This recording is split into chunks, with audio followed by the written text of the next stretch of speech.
So we're living in this online world and having virtual meetings and virtual teams, but how do you deal with virtual conflict? Well, here's 7 key steps that I'm going to give you and principles on how to deal with virtual team conflict in a really healthy way.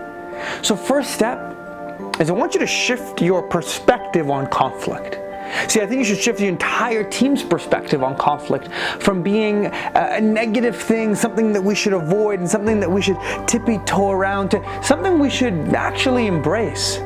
See, conflict is the journey to truth. Conflict is when we put ideas under pressure so that a better idea comes out of it.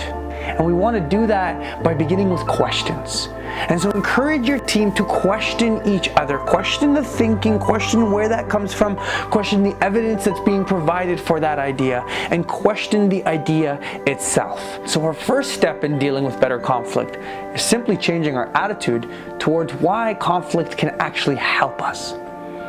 The second step, see, with online, resentment can build very quickly with a lot of little minor things that add up. Someone showed up a little late to a meeting. Someone constantly reschedules. Someone said something offhand. And see, resentment builds over time. And because we're in a virtual situation, we kind of downplay it and we push it aside. And I'm going to encourage you not to. Because if you let resentment build over time, then it festers up and you get pretty upset about it. But if there's something that's happening that you don't like, something someone said, or a feeling that you have based on someone else's actions, it's best to actually take it up with them. And how do you take it up with them? Well, that's our third step. And our third step is, in an online world, never, ever, and I mean never, take up conflict or give harsh criticism through Messenger. See, unfortunately, we're all living through Slack or our text messages or WhatsApp groups or whatever it is that you're using to communicate through text, through email.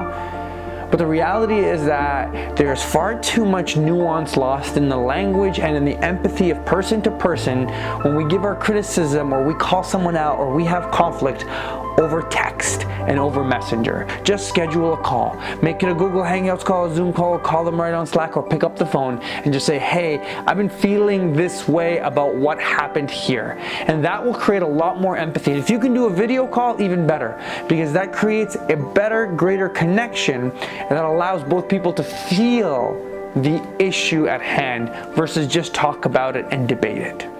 The fourth part in ensuring that you have a good, healthy online conflict is that we have to give the benefit of the doubt.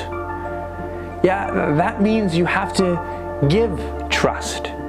See, a lot of people say, well, no, trust is earned. Someone needs to show up to earn my trust. I need to see evidence. And the reality is that the most effective teams give trust.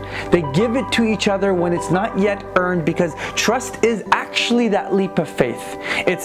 Trust is not about prediction. It's not about predicting that someone else is going to treat you right. It's about trusting and having faith that they too have the best in mind for you and for the team. Number 5 on our 7 steps is you want to differentiate the facts from the interpretation. Far too often we take our interpretation of the events as facts, but sometimes there's a gap there that's missing. And one of the best ways to do that is when you're engaging in a discussion, you turn on the video call and you're discussing with your teammate on how to deal with this issue at hand, you can say, see, the story I'm telling myself from the facts that I've gathered is, and this way you present your interpretation, and the other person can correct the facts if need be, or can provide another interpretation of how they saw the same exact set of facts. Number 6 is you want to actually engage the other person in helping solve the problem with you. You want to engage them in the problem solving part of this discussion. And how do you do that? Well, actually, you use how questions. They're very simple but yet powerful, and you simply say, well, how do you think we can make this better? Or how do you think we can improve the current situation? How do you suggest we move forward? By using how questions, you're engaging the other person, you're bringing them in to say, help me solve this problem together. And that Cooperative problem solving will lead to greater team bonding and team building through this conflict. And last but not least, when you do agree on a set of next steps after a conflict, put it on record. Send it in an email, put it on writing, and say these are the next steps that we've agreed to make sure that everyone is on the same level. Those are the 7 secrets we have on how to make virtual conflict a lot easier for teams.